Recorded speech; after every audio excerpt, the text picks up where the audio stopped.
Books बेताल 25 विक्रम और बेताल books. बहुत पुरानी बात है। धारा नगरी में गंधर्वसेन नाम का एक राजा राज करते थे। उसके 4 रानियां थीं।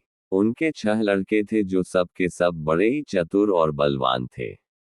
संयोग से एक दिन राजा की मृत्यु हो गई और उनकी जगह उनका बड़ा बेटा शंख गद्दी पर बैठा। उसने कुछ दिन राज किया, लेकिन छोटे भाई विक्रम ने उसे मार डाला और स्वयं राजा बन बैठा। उसका राज्य दिनों-दिन बढ़ता गया और वह सारे जम्बूद्वीप का राजा बन बैठा। एक दिन उसके मन में आया कि उसे घूमकर सैर करनी चाहिए और जिन देशों के नाम उसने सुने हैं, उन्हें देखना चाहिए। सो वह गद्दी अपने छोटे भाई भर्तृहरि को सौंपकर योगी बनकर राज्य से निकल पड़ा। उस नगर में एक ब्राह्मण तपस्या करता था। एक दिन देवता ने प्रसन्न होकर उसे एक फल दिया और कहा कि इसे जो भी खाएगा, वह अमर हो जाएगा। ब्राह्मण ने वह फल लाकर अपनी पत्नी को दिया और देवता की बात भी बता दी। ब्राह्मणी बोली, हम अमर होकर क्या करेंगे? हमेशा भीख मांगते रहेंगे। इससे तो मरना ही अच्छा है। तुम इस फल को ले जाकर राजा को दे आओ और बदले में कुछ धन ले आओ। उद्धरण चिन्ह। ये सुनकर ब्राह्मण फल लेकर राजा भर्तृहरि के पास गया और सारा हाल कह सुनाया। भर्तृहरि ने फल ले लिया और ब्राह्मण को 1 लाख रुपये देकर विदा कर दिया। भर्तृहरि अपनी एक रानी को बहुत चाहता था। उसने महल में जाकर वह फल उसी को दे दिया। रानी की मित्रता शहर कोतवाल से थी। उसने वह फल कोतवाल को दे दिया। कोतवाल एक वेश्या के पास जाया करता था। वह उस फल को उस वेश्या को दे आया। वेश्या ने सोचा कि यह फल तो राजा को खाना चाहिए। वह उसे लेकर राजा भर्तृहरि के पास गई और उसे दे दिया। भर्तृहरि ने उसे बहुत सा धन दिया, लेकिन जब उसने फल को अच्छी तरह से देखा तो पहचान लिया। उसे बड़ी चोट लगी, पर उसने किसी से कुछ कहा नहीं। उसने महल में जाकर रानी से पूछा कि तुमने उस फल का क्या किया? रानी ने कहा, मैंने उसे खा लिया। राजा ने वह फल निकालकर दिखा दिया। रानी घबरा गई और उसने सारी बात सच सच कह दी। भर्तृहरि ने पता लगाया तो उसे पूरी बात ठीक ठीक मालूम हो गई। वह बहुत दुखी हुआ। उसने सोचा, ये दुनिया माया जाल है। इसमें अपना कोई नहीं। वह फल लेकर बाहर आया और उसे धुलवाकर स्वयं खा लिया। फिर राजपाट छोड़ योगी का भेष बना जंगल में तपस्या करने चला गया। भर्तृहरि के जंगल में चले जाने से विक्रम की गद्दी सूनी हो गई। जब राजा इंद्र को यह समाचार मिला तो उन्होंने एक देव को धारा नगरी की रखवाली के लिए भेज दिया। वह रात दिन वहीं रहने लगा। भर्तृहरि के राजपाट छोड़कर वन में चले जाने की बात विक्रम को मालूम हुई तो वह लौटकर अपने देश में आया। आधी रात का समय था। जब वह नगर में घुसने लगा तो देव ने उसे रोका। राजा ने कहा, मैं विक्रम हूँ। यह मेरा राज है। तुम रोकने वाले कौन होते? देव बोला, मुझे राजा इंद्र ने इस नगर की चौकसी के लिए भेजा है। तुम सच्चे राजा विक्रम हो तो आओ, पहले मुझसे लड़ो। दोनों में लड़ाई हुई। राजा ने जरा सी देर में देव को पछाड़ दिया। तब देव बोला, हे राजन, तुमने मुझे हरा दिया। मैं तुम्हें जीवन दान देता हूँ। इसके बाद देव ने कहा, राजन, एक नगर और एक नक्षत्र में तुम 3 आदमी पैदा हुए थे।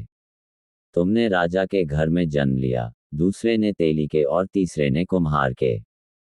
तुम यहाँ का राज करते हो, तेली पाताल का राज करता था। कुम्हार ने योग साध कर तेली को मारकर शमशान में पिशाच बना सिरस के पेड़ से लटका दिया है। अब वह तुम्हें मारने की फिराक में है। उससे सावधान रहना। इतना कहकर देव चला गया और राजा महल में आ गया। राजा को वापस आया देख सबको बड़ी खुशी हुई। नगर में आनंद मनाया गया। राजा फिर राज करने लगा। एक दिन की बात है कि शांतिशील नाम का एक योगी राजा के पास दरबार में आया और उसे एक फल देकर चला गया। राजा को आशंका हुई कि देव ने जिस आदमी को बताया था, कहीं यह वही तो नहीं है। ये सोच उसने फल नहीं खाया, भंडारी को दे दिया। योगी आता और राजा को एक फल दे जाता। संयोग से एक दिन राजा अपना अस्तबल देखने गया था। योगी वहीं पहुंच और फल राजा के हाथ में दे दिया। राजा ने उसे उछाला तो वह हाथ से छूटकर धरती पर गिर पड़ा। उसी समय एक बंदर ने झपट कर उसे उठा लिया और तोड़ डाला। उसमें से एक लाल निकला, जिसकी चमक से सबकी आंखें चौंधिया गईं। राजा को बड़ा अचरज हुआ। उसने योगी से पूछा, आप ये लाल मुझे रोज क्यों दे जाते हैं? योगी ने जवाब दिया, महाराज, राजा, गुरु, ज्योतिषी, वैद्य और बेटी, इनके घर कभी खाली हाथ नहीं जाना चाहिए। राजा ने भंडारी को बुलाकर पीछे के सब फल मंगवाए। तुड़वाने पर सब में से एक एक लाल निकला। इतने लाल देखकर राजा को बड़ा हर्ष हुआ। उसने जौहरी को बुलवाकर उनका मूल्य पूछा। जौहरी बोला, महाराज, ये लाल इतने कीमती हैं कि इनका मोल करोड़ों रुपयों में भी नहीं आंका जा सकता। एक एक लाल एक एक राज्य के बराबर है।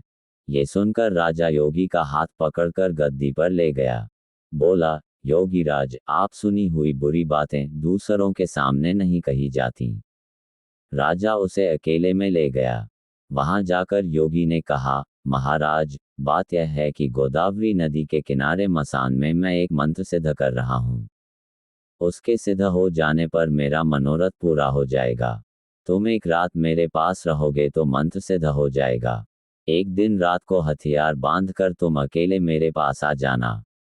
राजा ने कहा, अच्छी बात है। इसके उपरांत योगी दिन और समय बताकर अपने मठ में चला गया। वह दिन आने पर राजा अकेला वहां पहुंचा। योगी ने उसे अपने पास बिठा लिया। थोड़ी देर बैठकर राजा ने पूछा, महाराज, मेरे लिए क्या आज्ञा है?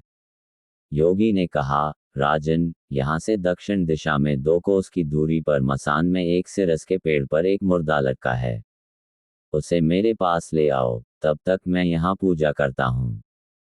ये सुनकर राजा वहां से चल दिया। बड़ी भयंकर रात थी। चारों ओर अंधेरा फैला था। पानी बरस रहा था। भूत प्रेत शोर मचा रहे थे। सांप आकर पैरों में लिपटते थे। लेकिन राजा हिम्मत से आगे बढ़ता गया। जब वह मसान में पहुंचा तो देखता क्या है कि शेर दहाड़ रहे हैं, हाथी चिंगाड़ रहे हैं, भूत प्रेत आदमियों को मार रहे हैं। राजा बेधड़क चलता गया और सिरस के पेड़ के पास पहुंच गया। पेड़ जड़ से फुनगी तक आग से दहक रहा था। राजा ने सोचा, हो न हो, ये वही योगी है जिसकी बात देव ने बताई थी। पेड़ पर रस्सी से बंधा मुर्दा लटक रहा था। राजा पेड़ पर चढ़ गया और तलवार से रस्सी काट दी। मुर्दा नीचे गिर पड़ा और दहाड़ मार मार कर रोने लगा। राजा ने नीचे आकर पूछा, तू कौन है? राजा का इतना कहना था कि वह मुर्दा खिलखिलकर हंस पड़ा। राजा को बड़ा अचरज हुआ। तभी वह मुर्दा फिर पेड़ पर जा लटका।